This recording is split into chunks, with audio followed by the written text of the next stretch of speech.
Dick Riseling is the best and fullest example of an engaged person. Engaged with each day and each thought and each task, and always being mindful of what he's doing and what he's thinking and what his impacts are on himself and others, although I have to say more often thinking about the impacts on others and less on himself.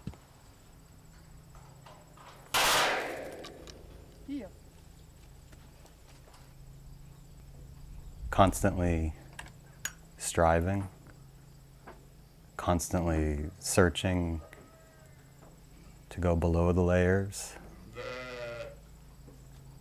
and always optimistic that there's a solution.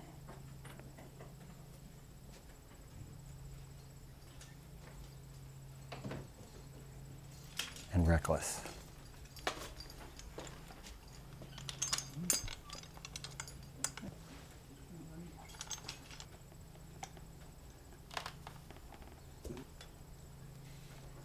Indefatigable, even when tired.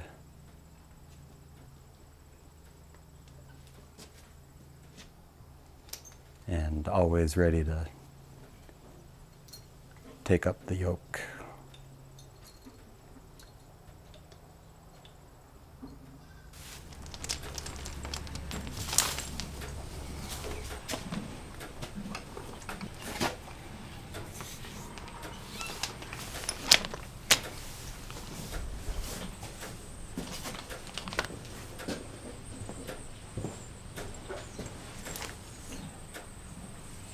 You know, one of the neatest things in my life has been my life with horses.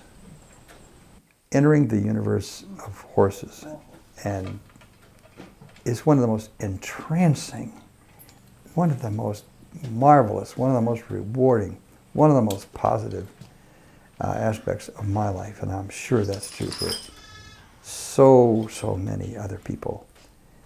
I know the eyes of my horses like I know the difference in the eyes of my sons. I know their ears. I know their legs.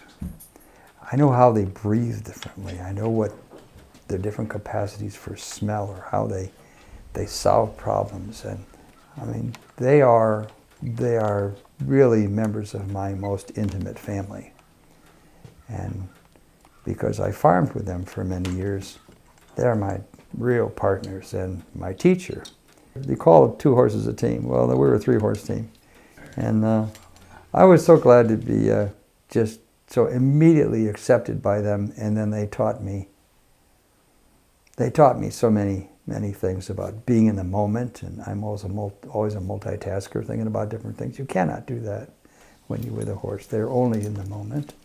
But equally important, there's something about a horse that does something awful good for the inside of your life.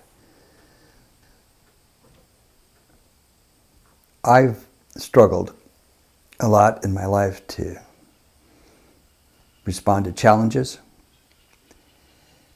a lot of fear of being humiliated, a lot of fear that people would think I'm weak, and both of those very different experiences.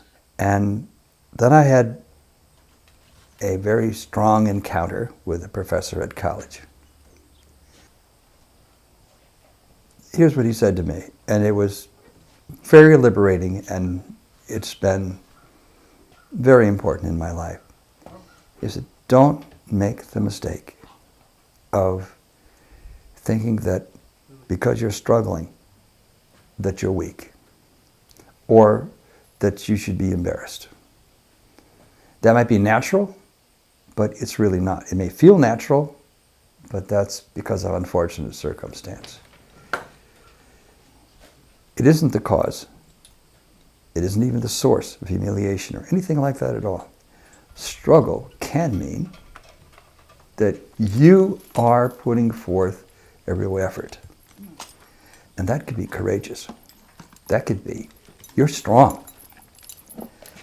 If you sustain the struggle, if you commit to that engagement with that challenge, and don't succumb, don't suborn, don't give in, don't quit.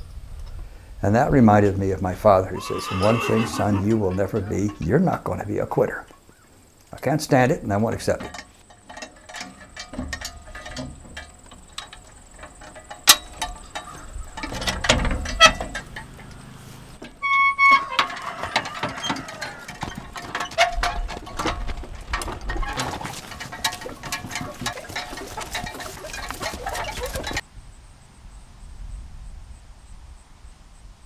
Just like the great dressage riders say, we don't ride on the horse, we ride in the horse.